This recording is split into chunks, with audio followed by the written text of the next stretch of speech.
Hello, hello. Um, I don't think I've recorded myself in a while. I was thinking about that, how uh, I go through phases. Everyone does, I guess. From like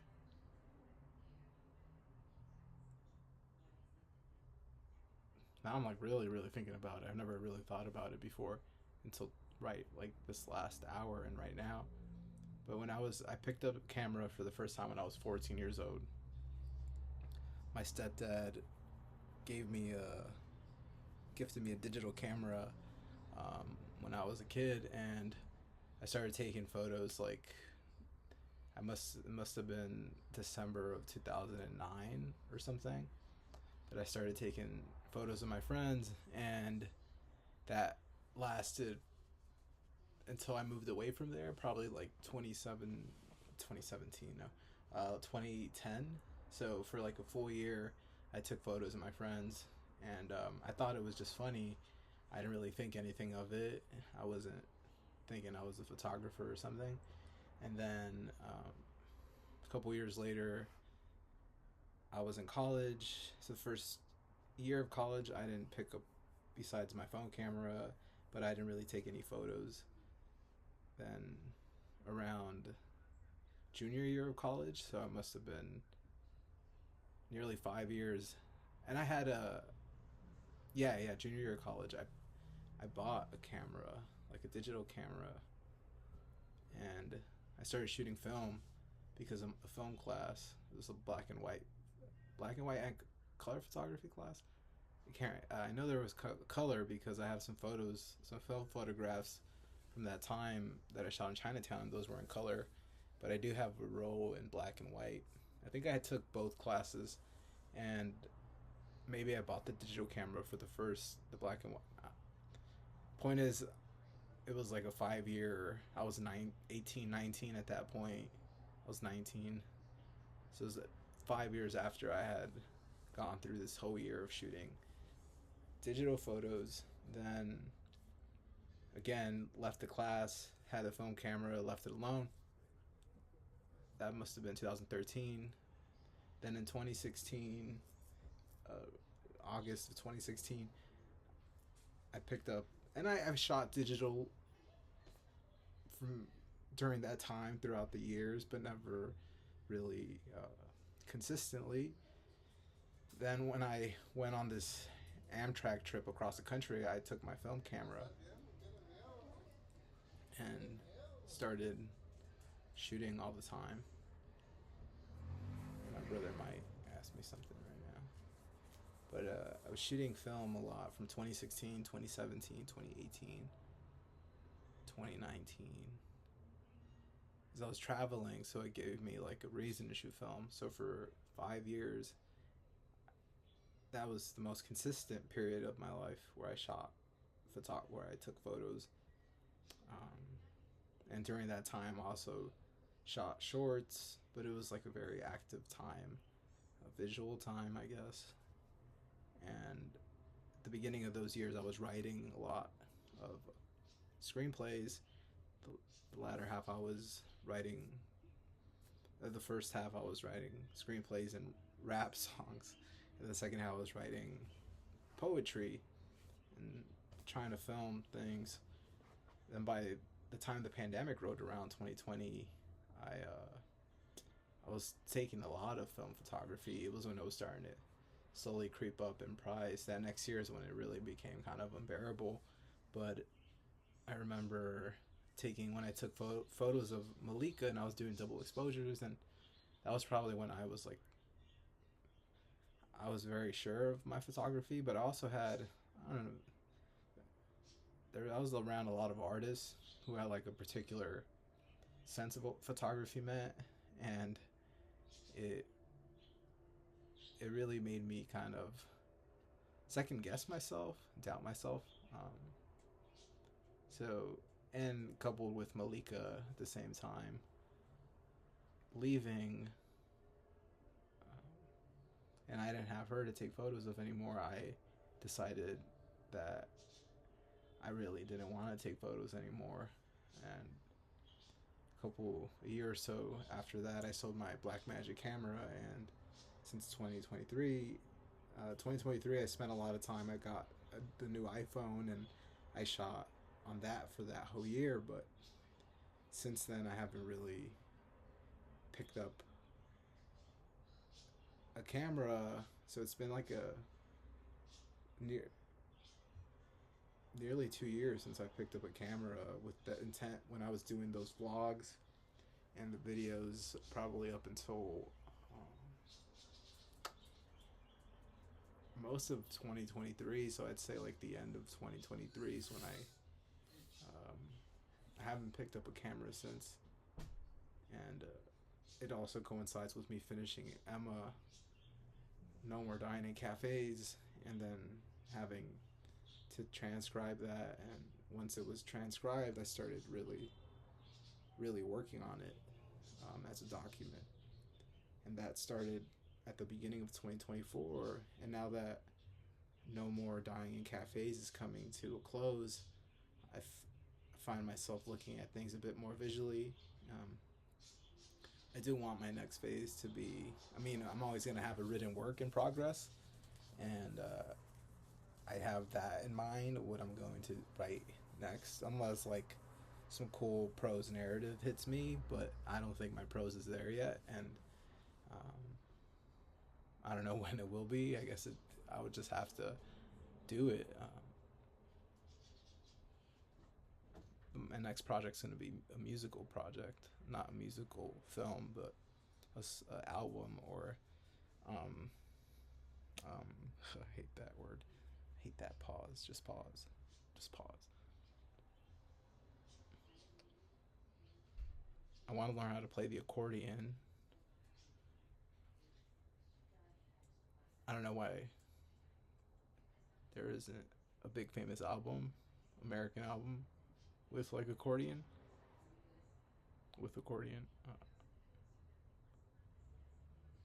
But I want to learn how to play it. Uh, I have a lot of leftover poems that are that I think are great that I didn't make. No More Dying in Cafes. Probably like 100 or hundreds, and the best ones I've moved over to this new collection of songs that I'm currently titling the album Cape's Coffee Shop. We'll see if it stays.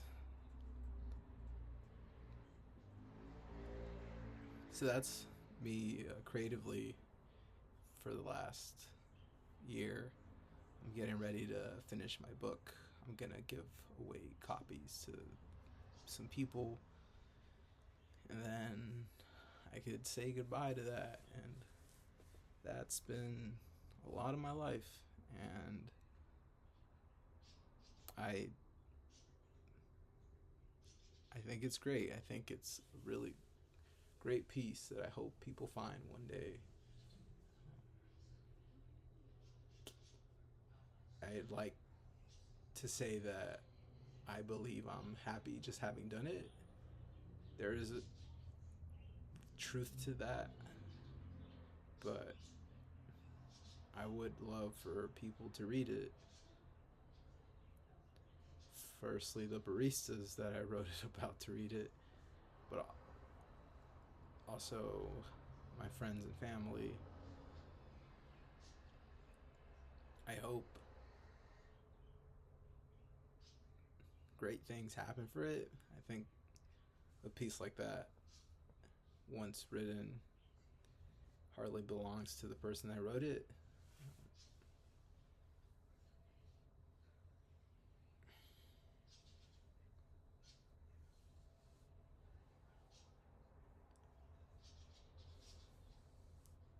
I find myself in like this spiritual crossroads. I've been telling people I care about as I get ready to leave cafes, which have held me for a very long time. I found them right before my father died, they've they've kept me safe. They kept me whole as I tried hard to become a ghost, but they wouldn't let me.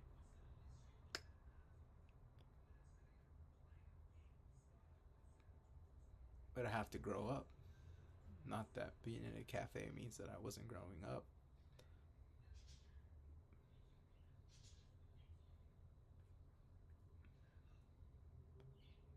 But it's hard to face things if you never leave home, you know, from the comfort of the place that you know very well. So I have to go. And I'm making it seem like a very performative thing where I'm dropping this piece of myself off to these places to reveal myself in a way that I mean, I put videos out and shit. No one watches them. I think this thing will morph into something that I won't be able to control, and that scares me. I went through and removed all the names except the people that are in my life that I know wouldn't.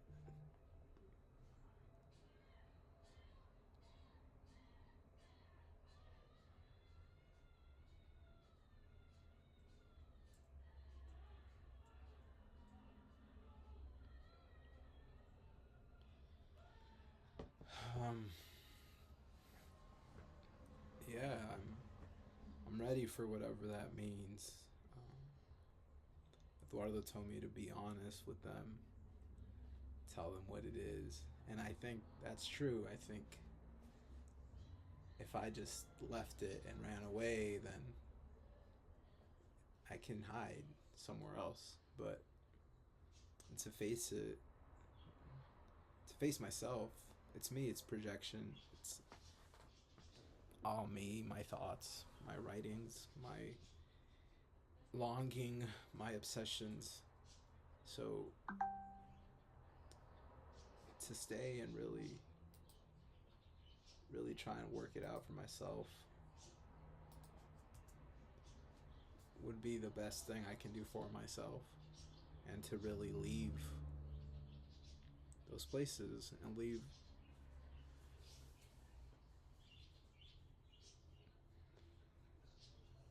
a little better.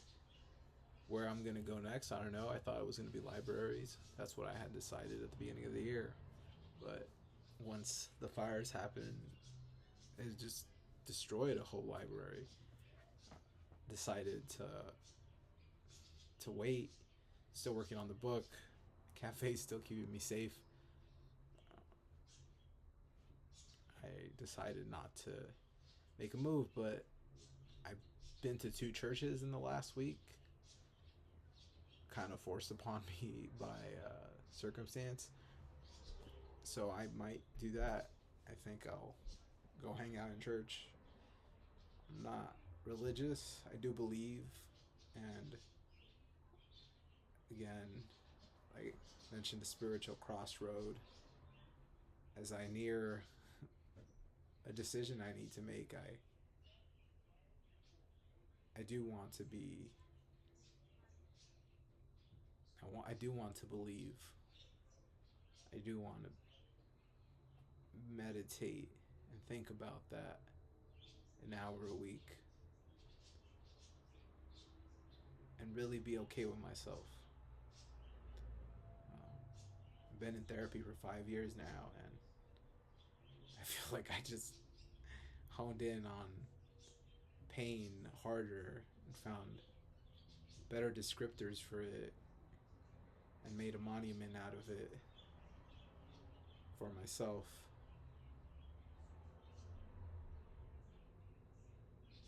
But I don't know if I've really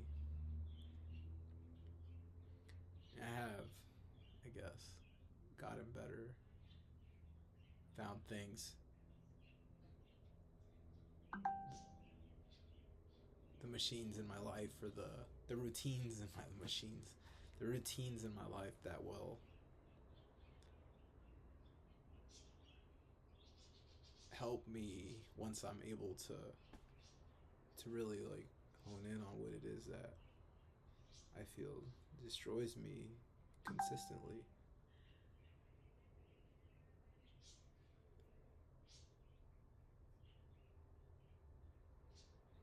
Yeah, that's me creatively and spiritually. I run a lot. I took a break. Not really. I was still running a couple of times a week, but I had a marathon in March, and I had a colonoscopy a week ago. So it was just trying to stay in shape through that whole month of April. And this week is the first week of marathon training. So I have to run 35 miles this week. I'm at 15. Tomorrow I'll run another 10 or so, or close to 10. And then on Saturday and Friday and Saturday, I'll run some more. Um, I love it. It makes me happy. It keeps me in some type of peace. I can cry while I sweat. I can run through the city. It lowers my anxiety. Makes me cute. Um, yeah, I don't have anything bad to say about it besides I hope I can keep doing it and doing it for a long time. Uh, I might be moving soon, my own apartment. That's I will be moving soon, my own apartment. I guess is sometime by the end of summer. I don't want a TV. I'm just gonna have my books, a boombox, and maybe a record player, a couch, a little table with some flowers, and really get to work on shit. I'm going to London in August to look at cows.